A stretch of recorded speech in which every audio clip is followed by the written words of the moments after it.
हम आज तक यही सुनते आए हैं कि लोग कहते हैं कि इंसान खाली हाथ आता है और खाली हाथ जाता है। हम आपको बता दें, आदमी खाली हाथ नहीं आता, मरने के बाद 3 चीजें साथ ले जाता है। जानिए इसके पीछे का रहस्य। सब कहते हैं कि मरने के बाद कुछ भी साथ नहीं जाता है, सब यही का यही धरा रह जाता है। आदमी खाली हाथ आया था और खाली हाथ चला जाता है, लेकिन यह सत्य नहीं है। दुनिया में ऐसी कई बातें हैं, लेकिन वह सत्य नहीं है। आइए जानते हैं कि आदमी जन्म लेता है तो क्या साथ लाता, और जब वह मर जाता है तो क्या साथ ले जाता है। नमस्कार मित्रों, ऐसी ही ज्ञान की बातें जानने के लिए आप हमारे चैनल को सब्सक्राइब अवश्य कर लीजिएगा। अगर आपको यह वीडियो पसंद आता है तो वीडियो को एक लाइक जरूर कीजिएगा। दोस्तों, हिंदू धर्म कहता है कि व्यक्ति जो साथ लाया था वह तो साथ ले ही जाएगा, साथ ही वह भी साथ ले जाएगा जो उसने इस जन्म में अर्जित किया है। क्या साथ लाया था और क्या अर्जित किया है, यह जानना जरूरी है। व्यक्ति जब जन्म लेता है तो अपने साथ 3 चीजें लाता है। 1 संचित कर्म, 2 स्मृति और 3 जागृति। हाँ, एक चौथी चीज भी है और वह है सूक्ष्म शरीर। इसके संबंध में आगे बात करेंगे। क्या है संचित कर्म? हिंदू दर्शन के अनुसार मृत्यु के बाद मात्र इस भौतिक शरीर की यादें ही नष्ट होती है, जबकि सूक्ष्म शरीर जन्म जन्मांतर तक आत्मा के साथ संयुक्त रहता है। यह सूक्ष्म शरीर ही जन्म जन्मांतरों के शुभ अशुभ संस्कारों का वाहक होता है। संस्कार अर्थात हमने जो भी अच्छे और बुरे कर्म किए हैं वे सभी, और हमारी आदतें, ये संस्कार मनुष्य के पूर्व जन्मों से ही नहीं आते, अपितु माता पिता के संस्कार भी रज और वीर्य के माध्यम से उसमें सूक्ष्म शरीर में प्रविष्ट होते हैं, जिससे मनुष्य का व्यक्तित्व इन दोनों से ही प्रभावित होता है। बालक के गर्भधारण की परिस्थितियां भी इन पर प्रभाव डालती हैं।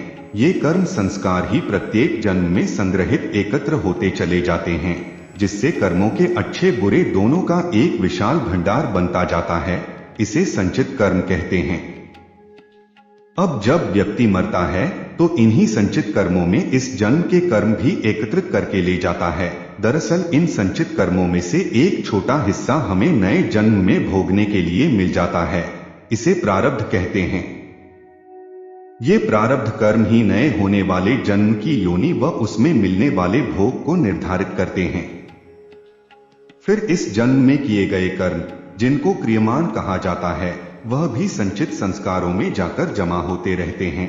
अब बात करते हैं स्मृति के बारे में कि क्या है स्मृति। 1% लोग भी नहीं होंगे जो अपने पिछले जन्म की स्मृति को खोलकर यह जान लेते होंगे कि मैं पिछले जन्म में क्या था।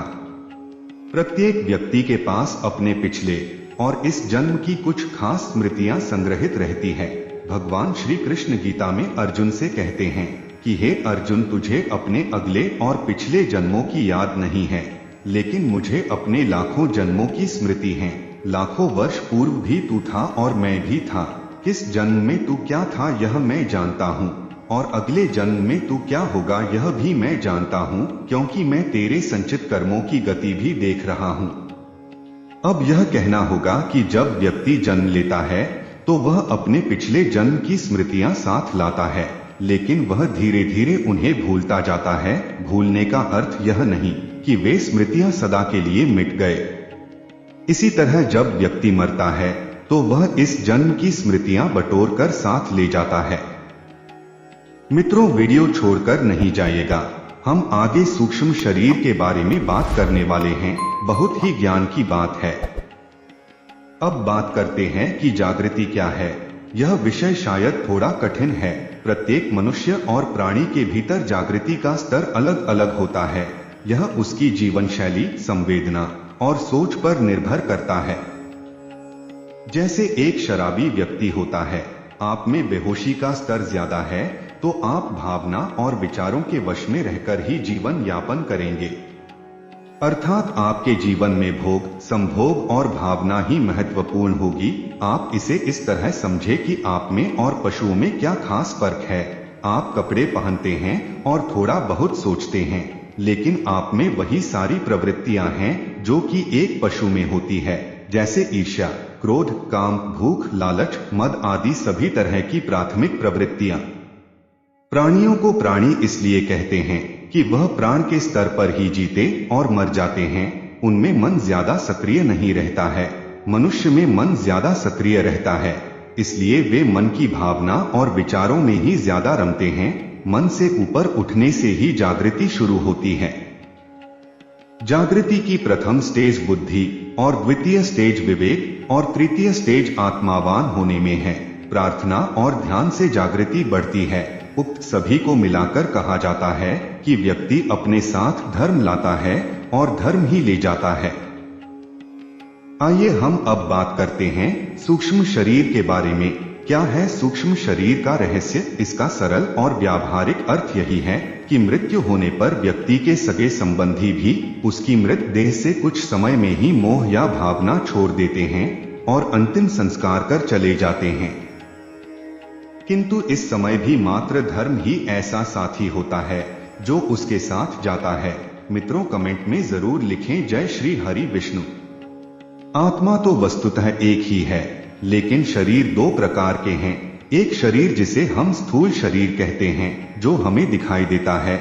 एक शरीर जो सूक्ष्म शरीर है, जो हमें दिखाई नहीं पड़ता है।